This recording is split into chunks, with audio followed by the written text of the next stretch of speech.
everyone and welcome to दिल की बातें जहां बातें दिल से दिल तक होती है. Again I'm here with a new guest और आज का guest बहुत interesting है because she is the author of Red Flags and Rishtas. So today it's very interesting. Let's talk about how it feels to have so many rishtas and not signing up for anyone. So welcome Radhika ma'am. Thank you, Drishti, so much. And don't call me ma'am, please. It makes me feel really old. I'm not that old also. Oh, okay. So we will go with the Radhika. It's a Yeah. beautiful name. I think it's connected to Radha Ma. So I Correct. am a Krishna devotee, and I really love your name. Oh, that's so sweet. Thank you. Beautiful name you have, and the beautiful novel you have. I love that novel. Thank you. Okay, so to our listeners, they are very excited कि I think बहुत time बाद कोई new authors आए हैं जो in our market जो इतनी romantic love stories लिख रहे हैं. I think the last good book I read was in class 10th. And uske baad I dropped reading rom-com and now I started finally. So I want to know that how your journey begins, like what went in the history of your life that made you feel like, oh, I want to be a rom-com author. So, I knew I wanted to be an author since I was a little girl. I started reading when I was in sixth standard, I think, and I fell in love with books. I fell in love with the whole world of books.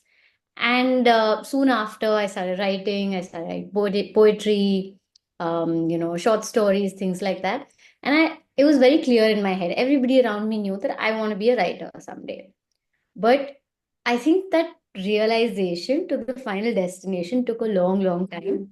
And there were a lot of like things that I had to navigate in the middle, including the genre romance. I read a lot of romance growing up. I used to like read a book a day or a book in 2 days, and like I would spend all my pocket money on romance books. So I grew up reading romance, but to me it was more of a hobby. I always sort of imagined that I would be a serious writer, like I would write something more literary, or I would write something maybe like a thriller or something of that sort. So that's sort of the idea that I had built up in my head, and that came from like my own prejudice and perhaps the perceptions of people around me, which was generally that romance is not a serious genre. It's a chick lit, it's fluff, whatever.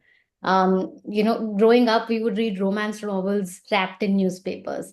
So there's always been like that little bit of stigma attached to it, or that bias. Stigma maybe is too strong a word. So I wanted to be a literary author, whatever that meant. So when I finally took that leap to, start writing my own book, I actually wrote a completely different book. I wrote a dystopian fiction, and it took me maybe 3 years to write that book, and I was miserable while I was writing it. Like I just did not enjoy it at all. I had to keep pushing myself to finish the novel, and it just wasn't coming naturally. And the only part that I enjoyed writing in that book was the romance subplot. Mm. Oh. And that clicked something in my brain that maybe this is what gives me joy. And, if I'm writing, it's obviously for joy. I'm not writing for the money. There's no money in this industry anyway. So if I want to be an author and if I want to chase my dream, I have to do it properly. And that step began with accepting that I like to write romance, and there's nothing wrong with that. There's nothing to be ashamed about. And people around me will be proud of me pursuing my dreams properly. Right. So once I'd accepted that, it was pretty smooth sailing from there. Sorry about my dog. Are you catching that in the audio? Sorry? I'm saying my dog keeps barking. Are you No, catching we are that not in the having audio? the voice. Okay, awesome. So yeah, once I'd accepted that, things became a lot smoother. Um, I was somebody who had like romance fantasies in my head on the daily. Like if I'm going from, if I'm traveling in the metro or if I'm driving my car, I'm constantly thinking of some type of romance story, be it about myself or like strangers or, somebody in my life or whatever. So once I decided that I'm going to write romance, it was very easy for me to, decide on a plot and start writing. So yeah, that was my journey to choosing romance, and I'm so glad that I was able to come to terms with it and accept this part of myself, because I think it is just I'm really proud of this part of myself, and I Wow. think I really um there's I just respect and love the genre so much now, so much more than I did, Right. and yeah, I just really want to help get it the respect and attention it deserves. Wow. I think it has been started because I saw like how mostly Sen saw it's put on Insta story, Yeah. and it is just bombarded after that. Yeah, yeah, for sure. That was a huge boost. Wow. So, like when you talk about how it was like a bias to read a book, I still remember my own story. कि if you are not getting any good output from reading such book, तो उस book का पढ़ने का कोई मतलब नहीं होता है. Like my Yeah. own parents used to say कि क्या love story पढ़ती है, कुछ नहीं मिलने वाला उससे. And eventually, this was one of the major reason I stopped reading. And I Hmm. started with help self-help books के कुछ Yeah. तो समझेगा brain work and everything. But then eventually last year I realized that no, I hate reading self-help books. बस लोग मेरे आसपास बोल रहे हैं कि इससे पढ़ने से तुम्हारा benefit होता है, तो मैं पढ़ लेती हूँ. But Hmm. eventually this there also I accepted it. No, I am not Yeah. such person. I am a person who love reading romance, and you won't believe I completed this book within 7 days, and then I read Too Good to Be True within 6 days. That's I just literally awesome. completed. Then I realized, oh, this is what I love doing. Yeah.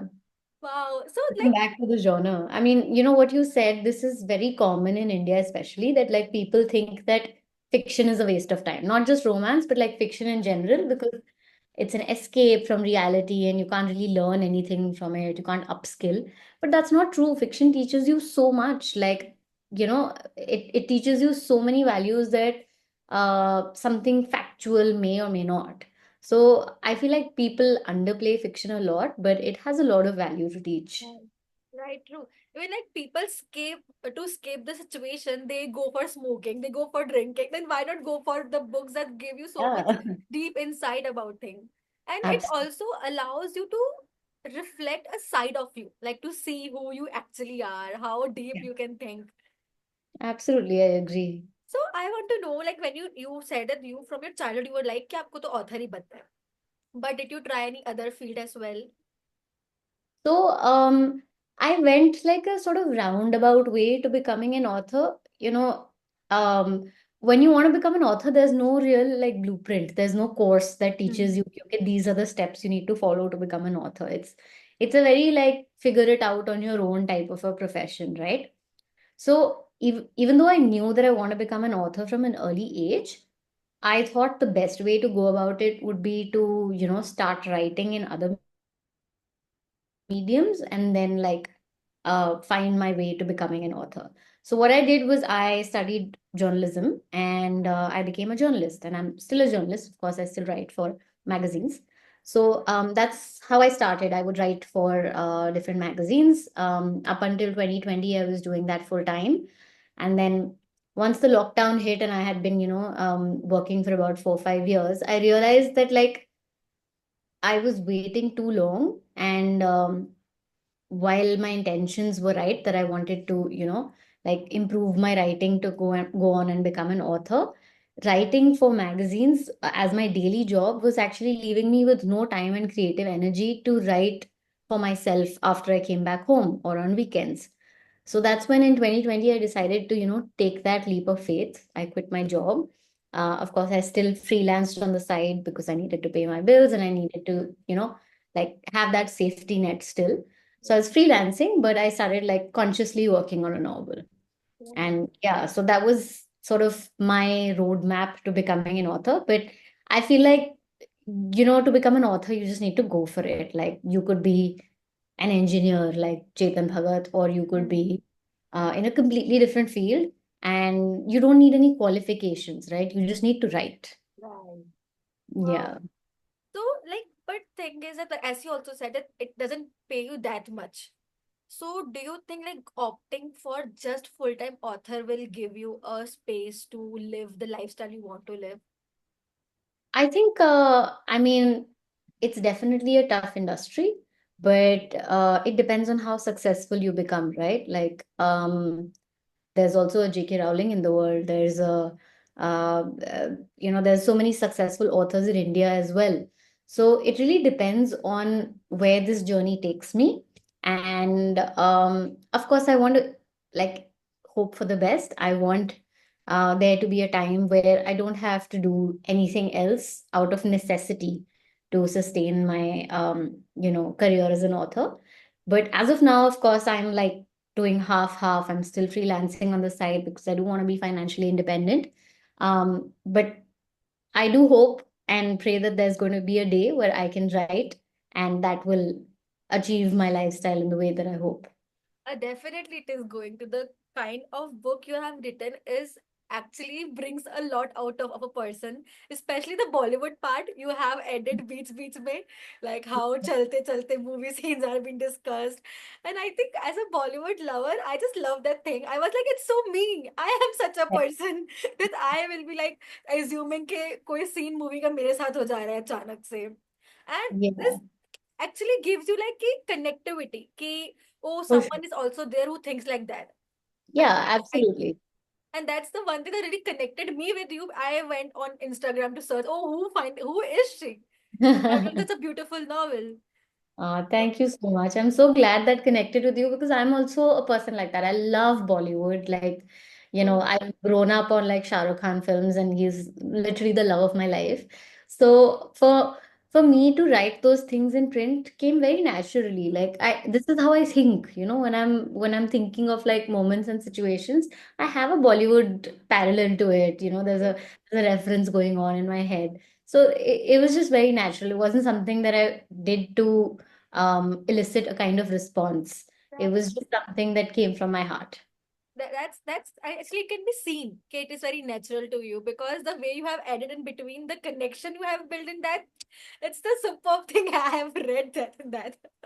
Thank you. So, Thank you. if we are talking about romance, I would like to know what's your romance in real life? How is your romantic life in real life? Is it like love you have? Yeah, so I'm married now, and I got married just a couple of months ago. Oh, wow. Um, yeah, so well, I mean, it's not like a super filmy love story or anything, but I feel like it's very close to my heart, and it's an opposites attract trope, if I may call it that. Like my husband is very different from me. I'm creative and I like to go out, I like to mingle with people, I like to dance, I like to do all these activities, and he's completely different. He's very laid back. He's a scientist, so he's a complete, on the completely different end of the uh, creative scale from me. And he's more of an indoorsy person. He's very quiet. So we're very different, but like it works because we complement each other and we teach each other things every day. Wow. So yeah, I think like that's also where my love for like opposites attract romance comes from, because I think that's what I'm like in real life. I always sought out people who are different from me. Wow. But let us deep dive na ki exactly how did you met your partner? We want the love story here. Yeah, so we actually met at a friend's party and then we met on a dating app.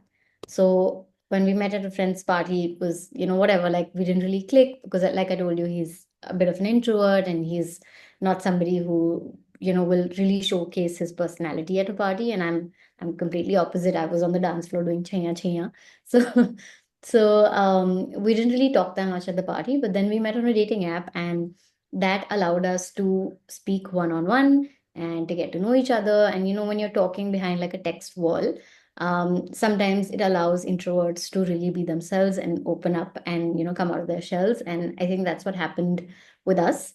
So yeah, so we met on an app later, and it was really fun. We connected really instantly, and rest was history. Like we met, and I think there was no looking back from there. Like there was sparks, there was chemistry, there was just a lot of like understanding and commitment from like day one. Like I Wow. never had a second guess with him. A lot of the people I dated in the past, I had to second guess whether they were in it or not. And Mm, with him, like I knew that, I he gave me this kind of security that I'd never felt in my life before. And it made me realize that like love is about the little things. It's not about chasing the grand gestures, and it's not about, all the filmy things that we love seeing in like movies and reading about in books. But for me, love looked a lot simpler. And mm. I think that was the part of growing up for me. And I really enjoyed having that kind of security and that connection and that mature love. Wow. Right. So, like, as you said that you both were different a person, how do you complement each other? Like, if you are like someone who wants to be creative, so sometimes your job is a very different, his job is different. How do you come together and discuss things? And especially as a mature love, you need to come carry with the past baggage as well. So, how do Yeah. you deal with that? I mean, like, we're obviously not going to have, the exact same hobbies and, things that we want to do together all the time. And I think that's completely okay. Like, I have my own friend circle, and I have my own hobbies that he has nothing to do with. And maybe he will show up sometimes to, just spend time with me. But like, that's not something that he's interested in. Like, I love pole dancing, or, I love doing aerial silks. I don't expect him to join a pole dancing class with me or an Right. aerial dance class with me and, come hang out and do that with me every single day. But even if it's like going to the gym together, because fitness is important to me. If we go to the gym together, like that's fun for me and that's fun for us. And that's something that we can teach each other. Like, he's not super into fitness, but like every time I drag him to the gym, like it's a fun bonding, activity for us. Wow. And with him, like we have completely different taste in books and films as well. So he likes to read a lot more like serious books or literary books, and he likes to watch a lot of documentaries and things like that. That's not something that I would do on my own. But when he makes me, like, it takes some convincing, but when he makes me sit down and watch something with him or read a book that he has recommended to me, it teaches me something that I otherwise would never learn on my own, because I would never pick up that book or never watch that movie. So I do it because I want to, spend time with him and I want to connect with him. Hmm. And it ends up teaching me things that I otherwise would never learn. So I think that's where the value is. And we bring like complementary skill sets to this relationship, right? Wow. Like, um, if I'm like more into the creative side of things and he understands finance a lot more, and logic or just general life skills, so it balances us out. Like, even with things like contracts and negotiations, I suck. I don't know what I'm doing. So, I always have somebody to lean on. And usually it would be like my father before this. If I had to do my taxes, I would freak out. Every year, end of March to June, I'm freaking out because I don't know how to do my taxes. I'm Right. really bad at it. So I have somebody who can help me with that. Not just like do it for me, but teach me how to do it. Right. And I think like those kinds of things help on the daily, and teach us things about each other, about the world, and help us grow every single day. Right. Wow. So, like, as you are saying that sometimes what you miss out, he compliments it. So, this is how a healthy relationship look like. But nowadays, what happened is that people think कि अरे तुम्हें ये चीज खुद से करने नहीं आती. They, make you feel like कि तुम्हें कुछ नहीं आता है. So, how you were felt like this? कि okay, I know this thing, he know this thing, and we can come together to do that thing. So Yeah. how that relationship mature in that way? So, I mean, I think I've always had this worldview that, like, when you're with somebody, you should be a team.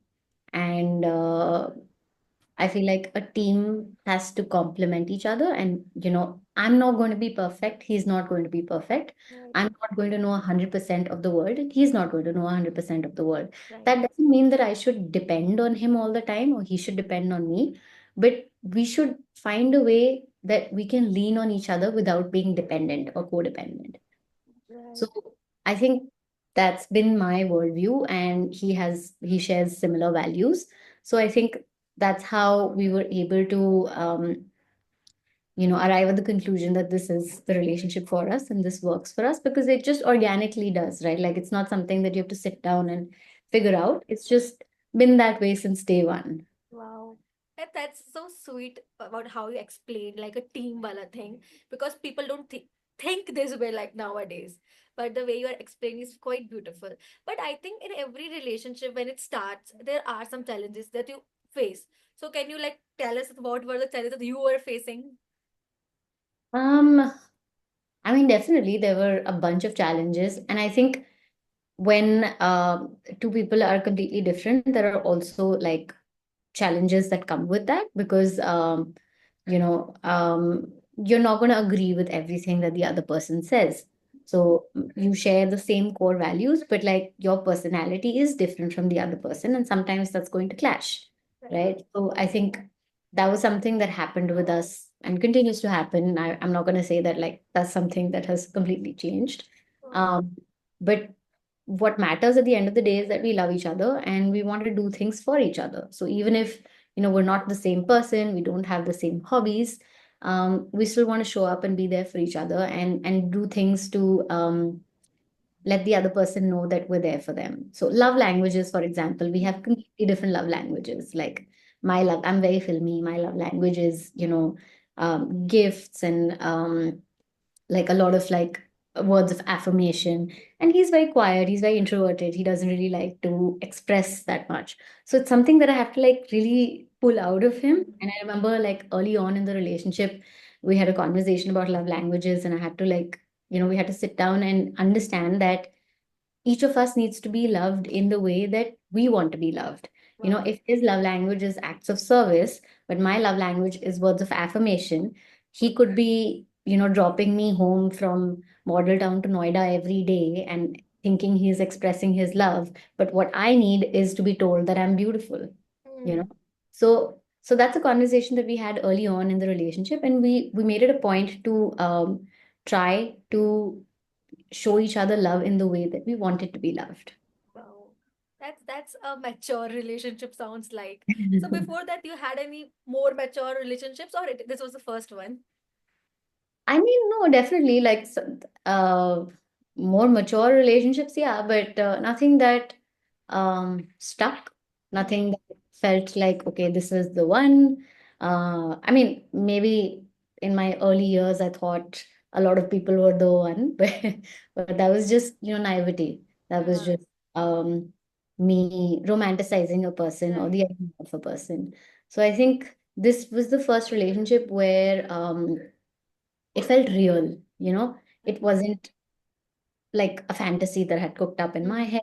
And there was a balance, there was a power balance, there was understanding, and so many things that I didn't even know that I wanted when I was younger. Because when you're younger, you're sort of like looking at other things. yeah, I would romanticize the idea of like a mysterious man or a bad boy, and like all kinds of things, which I feel like you just sort of grow out of right. as time goes by and you have experiences. Mm, So yeah, I think that's what happened with me as well. right. um, yeah. तो like as you said कि हम fantasy में चले जाते हैं कि ओ कोई we met someone for the first time like he is the one we start assuming that but to realise that oh who is the real one there is a journey and you have came across of that. So can you like from your perspective can you give us like how exactly you know that the real one is the who is the real one? That's a great question, and I think that's a question that there's no real answer to. Like, I feel like, we can ask this question to ourselves and everybody around us till the end comes, and nobody's ever going to know for sure, right? Like, there's, I don't really believe in destiny as such. So I don't think there is one person for you. But I think you choose to love somebody, and you choose to love somebody every single day, and that's what makes a relationship work, because you wake up and you decide that I love this person, I'm going to make it work. I'm going to Right. make it work today, yesterday, today, tomorrow, every single day of the rest of my life. So I don't know if there's like this epiphany that makes you realize that, this person is the one. Um, but I think your gut is something that you should listen to. And your gut is different than your brain and your heart, right? Your heart may tell you that somebody who's really bad for you is the one. And you should keep chasing that relationship even if it's making you miserable. And Mm. your brain may tell you to walk away, but your gut will never lie to you.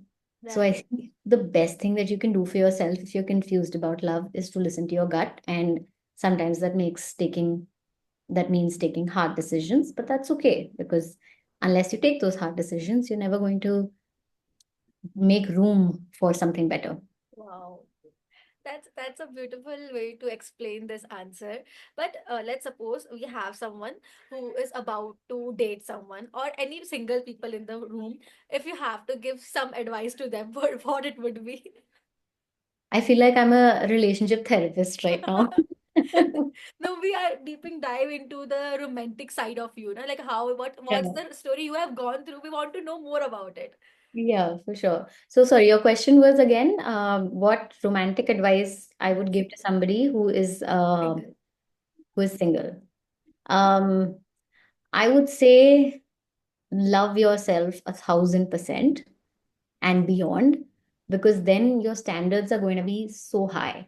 If you love yourself, and this is something that I heard in a stand-up show by Daniel Sloss, and it really stuck with me. If you love yourself 20%, then somebody who loves you 5% will come along and you'll be like, oh my God, he loves me so much.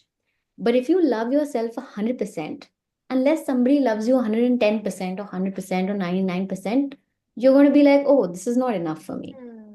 So I think self love is just so important. And I know it's super cliched, but honestly, it's the best advice that, I could have gotten or I can give to anybody, because we don't love ourselves enough. It's True. just a sad reality that we just don't. And it's a choice that we should make every single day to put ourselves first and to love ourselves without any conditions. Right. Even like as a coach, I always say my clients, if you can't work on your traumas, into your healing, just love yourself enough. You know what are your standards are. ताकि आप bare minimum accept ना कर लो. Exactly. Wow, that's okay. Coming back to our the novel thing, can you tell us, like, when you started your journey and you start promoting it, what were the challenges you were facing it, like while promoting it, while finding the publisher, or what were the different things we have gone through? So, in terms of finding the publisher, it took me a long time. I used to think that writing the book is the hardest part, which is why, like I spent so much time not writing the book, even though I knew I wanted to be an author at an early age. I spent like 10 years not writing, right? But once I wrote it, I was like, oh, okay, now it will get published. Yay. But doesn't work like that at all. Like it took me 4 years to finally get published. And Okay. it was a very frustrating journey. There were points in the journey where I thought, this dream is shattered. I took a full-time job in the middle because I had almost given up, Mm-hmm. right? Um, but so what happened was, especially in traditional publishing, what happens is you have to get an agent to represent you, because when you write to publishers directly, you're probably not going to hear back from them unless you're a celebrity or an influencer, you have like this massive reach or some kind of connection, because publishers get like hundreds of emails every single day, Mm-hmm. right? So they're sort of filtering it out. So to get an agent to represent you is the best way to go forward. And so for 3 years, I was writing to agents, trying to follow up. And finally, 3 years later, I signed with my agent. And once I had signed with him, it was fairly easy. Like he'd gotten me a deal within 1 month of signing with him. And from that point onwards, like the journey to publishing was fine. It was personally a little bit hectic for me because it was in the same year that I was getting married. Uh, So the last 6 months of like 2024 were really hectic because I was gearing up for the launch of my book, all of the pre-publishing processes that are involved in that. And I was also prepping for my big fat Indian wedding. So it was crazy. I actually like worked throughout my honeymoon. I was like constantly making reels and like, giving interviews and things like that. But I'm not complaining because honestly, like two of my biggest dreams came true at the same time. So it was just like this big ball of happiness and joy. So yeah, that's what the journey to publishing looked like. And then once the book was out, then came the marketing aspect, and I wouldn't say like challenges as such, but because I already knew what I was signing up for. By that point, I'd had enough conversations in the industry that I knew I needed to like go on a book tour, or I needed to start building a brand on social media. So I started doing those things, and I mean, it's not easy, right? To build a brand on social media when you've had like 2,000 followers your entire life and never given a shit about followers, to suddenly wake up one day and be like, I'm going to jump on every trend and I'm going to look at metrics and I'm going to see how many views I get. So it's definitely a mindset shift. Wow. And I started doing that. I went on a book tour in end Jan, early February. I really like went all out to make sure that like I was giving the book every opportunity it could get to reach people. So, whether it was investing in ads or writing articles for all the different magazines I knew and had worked at, or, like reaching out to literally every influencer I knew, all the celebrities I'd interviewed in the past. So really like making sure that I was giving this book every opportunity to do well and hope for the best. So that's what I ended up doing. And like I said, I wouldn't call it challenging because this is the dream. Like this is what I wanted all along. So I'm really grateful, and it gives me a sense of purpose to wake up and to work hard for my book. I think it has been very rewarding, and it that's what keeps me going every day. Wow. That's beautiful. It's but it seems like a lot of work to do beside writing a book. Oh yeah, I feel like writing the book is maybe 15% of the job, and the rest of it is like marketing it and getting it into readers' hands. Wow. Wow. I think you have done a great work by the kind of reels you post, the way you entertain, like the content you post is so loving. I'm glad you're enjoying it. That makes me happy and it validates me so much. No, it is beautiful. I'll tell you. So one of my friend is social media manager, and she literally sees your ID, ke what new trend you are following, so she'll copy it. Okay, let me Oh, follow it for wow. my other clients. Wow, that's amazing. That makes me so happy. No, it's the kind of content you post is very authentic and real. Like the I saw one that what I signed up for. I want to be my own boss, and my boss is lazy. That was so True. true. So I love the kind of content. It shows how authentic you are. That you're showing you're not trying to be something else. Thank you. I'm glad that it translates that way. Perfect. So now let's go moving forward. How was your journey changed? Like you will be some different person in the beginning of writing a book, and after all this, you will becoming a different person. So I believe that all the journey you go through is about you becoming something else. It's not about something to achievements, but about you only, you becoming something a different person. So according to you, what is your journey look like? How you started and how you are going on? Very good question. Very tough question. I feel like I think when I started, there was a lot of self-doubt.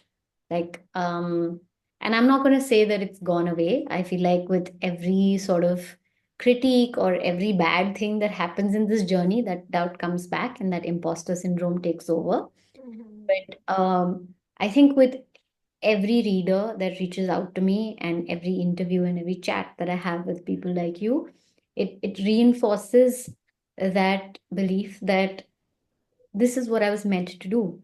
And, this is what I'm going to do for the rest of my life, and I am going to be successful. So I think that is what I'm in the process of right now. I feel like I've gotten better at believing in myself, I've gotten better at having thick skin. Wow. And at just like brushing things off. I'm not going to say it's happened entirely or I'm, nothing bothers me anymore because that's not true at all. I lose my sleep over a lot of things still. But I think I'm getting better at believing that one small thing or one bad review or one rejection is not the end of the world, which was not the case earlier. Like I went through a number of rejections before this manuscript was accepted, right? And every rejection just made me feel like I was not meant to do this and this is just too hard and like it's never going to happen for me. So I think it's just made me believe that dreams can come true if I dream hard enough and if I'm persistent enough. And it's taught me the value of like hard work and persistence because I was this close to giving up. And if I had, none of this would have happened. True. In moments where I have self doubt, I just try to remind myself that, you were there once and you chose to keep going and it happened. Right. Wow. But what keep you going on? What was that one thing that was telling you to keep on going? Because it was my dream. Like, I feel like this was what I wanted since I was a little girl, and to give up on it after I had tried would be heartbreaking, and I was not ready for that heartbreak. Right. So I just wanted to give it every chance that it could get. If I hadn't gotten published by Bloomsbury, I would have probably self-published and tried to still make it work because I wanted to see it through. I wanted to make sure that I had done every possible thing to, you know, make sure that this dream gets a shot. And I think that's how I am in life. That's how I am with my relationships. Like, if something is going bad, like I will try to salvage it till the very end because I want to know that I gave my 1,000% to Right. something. And until I do that, I can't sleep. I can't move on from things. Wow.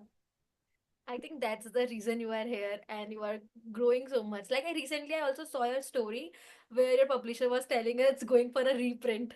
Yeah, yeah, it is. So Yeah, how was that feeling?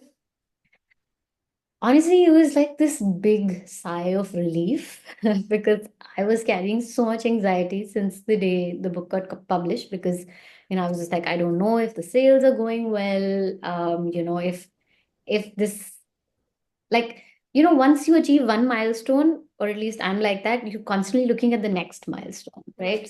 Right. So once I was published, now my next milestone was to get reprinted because unless you get reprinted, you're basically, like a one hit wonder that Hmm. okay, somebody took a shot at your book, but it's not really something that people want to read. Right. So that email, that message that I got about the reprint and it happening within like 5 months of the release was this huge weight off my shoulders that, what, now I can take a breath and write again. Like this dream is not going anywhere. It's not like I'm going to wake up tomorrow and none of this would have happened or it would have all gone away. It's here to stay. So Oh, I can just relax and keep writing and not worry so much about like the end goal. wow, wow. That's beautiful. Like I think sometimes we need small signs to keep going on. And that was Absolutely. one such sign for you. Absolutely. So It then how truly. many books have been sold? That's not something I can reveal right now because I don't Okay. have an actual number. That's something that my publisher will tell me at the end of the year. But in general, like that's not something I can reveal right now. But once I have like proper figures, I will of course, put that out in the world as well. So I think what happened was I saw this podcast of mostly sane. So where she was telling कि we have thought कि हमारा 10,000 ही पूरी life time में book cell हो गया ना तो मैं तो खुश हो जाऊंगी. But in the beginning only I think 30,000 plus books were sold. So she Yeah. already crossed the lifetime count already. And she was Yeah. like, I can't imagine that happened. So Yeah. I wanted to know like if did you like cross the number you were thinking I can touch at least? So the number that I was thinking was the number I needed to get to the reprint, right? Because once it goes into reprint, then that means that the initial number of copies that the publisher believed would sell have sold. So and that also means that I finally start earning because I've lived out my advance. So So yeah, I've achieved that milestone, which is why I feel like I can now finally, take a breath and believe that the momentum will keep going and think good things will happen. Wow, wow. I think that means you have crossed the imagination you had has been crossed. Yeah. Perfect. So we can imagine like we are going to read the second book soon. Yes, I hope so. I mean, I'm working on it and keep Ah. sending good positive vibes my way and some mean messages every now and then. So I sit down and write because I procrastinate so much. And I feel like I don't have the personality for an author, like an author needs to have like an indoors personality. They would love to like be cooped up in a room and write for days at an end. And I am like, I want to go out, I want to meet people, I want deadlines. I work so well under deadlines and like pressure and like bosses. And as an author, you have no boss. So yeah, keep sending like mean motivation my way. Sit down and write, do this. You need to write 10,000 words this week. And Wow. hopefully that will help. But I think as an author, you need a creative mindset. And that comes from the space of being in outdoors. When you see people having fights, talking about something, giving you some concept, and the kind of genre you wrote, it actually needs kind of that kind of mindset of seeing people. Yeah, absolutely. I think people watching is a huge, huge plus when it comes to, when you don't have inspiration or you're looking for inspiration. But sometimes, like what happens with me is I will have ideas. I will go out, I will get ideas. But then to sit down and write them is like, it needs discipline. And sometimes I lack that. So I need people to hold me accountable that or I need to like work on my discipline that today I am going to do this or this week this is my goal. So yeah, that's just like a personal personality Yeah, thing. right. It varies from Definitely. But I think until and unless we are getting such good novels to read, we are okay with this personality. thanks. That's very kind of you. Wow. Perfect. So we have this rapid fire where we will ask you one question and you have to answer it as quick as possible. I will try my best. Done. So the first question is a word that describes your life. Big. Big. A book that changed your life. I would say A Thousand Splendid Suns by Khalid Hosseini. I read that very young. I think I shouldn't have read it when I was that young, but um, it just had such a deep impact on my soul. I feel like I have never recovered from the first chapter of that book. What was that about? Khalid Hosseini is about, it's based in Afghanistan. It's about two women and their friendship in a very patriarchal, very problematic society. And it's just a very moving, very heartbreaking story. Right, right. I think you should have read that. One belief you live by. One, sorry. One belief you live by. Um, Great questions. I have I completely blank out in these rapid fires. Okay, one belief I live by is to go after your dreams. Go after your dreams. Your favorite song. One favorite song is hard, but I think a song that I've loved through times is Yellow by Coldplay. Hello by Coldplay. So you're actually Coldplay fan. I wouldn't say I'm like a hardcore fan anymore. I feel like I really loved them when I was growing up. The earlier songs, but I think they also sort of transitioned into this sort of electronic space that I'm not a big fan of. Right. First thing you do when you wake up. I check my phone. Good real answer. How One many advice views to have I got? one advice to our listeners. Um, Never stop believing in yourself, even when that little voice in the back of your head is telling you to. Right. One habit you really want to change about yourself. One habit I want to change about myself is to not be anxious about little things. Right. That's, I think that's something we learn throughout our life. Yeah, for sure. Perfect. Thank you so much for joining this beautiful podcast. I just love talking to you. Thank you so much for having me, Drishti. This was a very different conversation for me, more about, you know, like my opinions on love, my thoughts on love, and I really enjoyed our chat. I feel like nobody's really asked me these questions before, so I didn't really have like rehearsed answers. So it felt very candid and very from the heart. Thank Yeah, you so that's why much. what we planned for. Let's have a dil ki baatein, real Yeah, dil ki baatein. for sure. So now if someone wants to order this book, how they can do that? Well, they can go on Amazon and Amazon India and order it there. The book is also going to be available internationally very soon. So, Wow. if somebody is outside of India and they want to read the book, just hold on for a couple of weeks and it will be available on Amazon worldwide soon. But you can order it in India on Amazon or you can go to a bookstore and find it there. All major Wow. bookstores have the book. So we have the books on the bookstores as well, like the random bookstores. Yeah, yeah, yeah, for Oh, sure. that's a beautiful thing. So, to our readers who really read romantic books, I would personally say go and read it. And if you are a Bollywood lover, then definitely go and read it. So, thank you so much, Radhika, for joining. Thank you, Drishti, for the lovely chat and for your time. You. All right, bye. You have a